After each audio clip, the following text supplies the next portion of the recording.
അൻവർ റഷീദ് സംവിധാനം ചെയ്ത 2007 പുറത്തിറങ്ങിയ മലയാള ചലച്ചിത്രമാണ് ഛോട്ടാ മുംബൈ. മോഹൻലാൽ നായകനായ ഈ ചിത്രം നിർമ്മിച്ചത് മണിയൻപിള്ള രാജുവാണ്. ബെന്നി പി നായരമ്പലമാണ് തിരക്കഥ ഒരുക്കിയത്.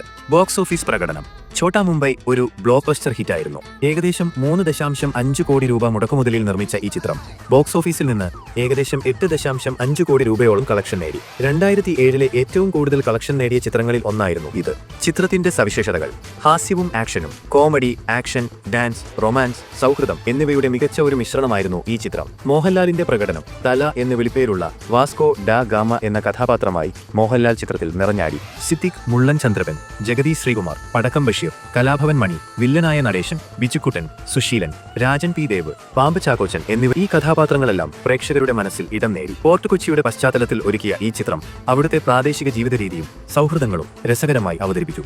സംഭാഷണങ്ങളും പാട്ടുകളും ചിത്രത്തിലെ തമാശകളും കൗണ്ടറുകളും ഇന്നും പ്രേക്ഷകർക്കിടയിൽ ഏറെ പ്രചാരത്തിലുണ്ട്. രാഹുൽ രാജിന്റെ സംഗീതവും ചിത്രത്തിന് വലിയ മുതൽക്കൂട്ടായി. ചിത്രം അതിന്റെ റിലീസിന് 18 വർഷങ്ങൾക്ക് ശേഷവും ഒരു കൾട്ട് ക്ലാസിക്കായി തുടരുന്നു.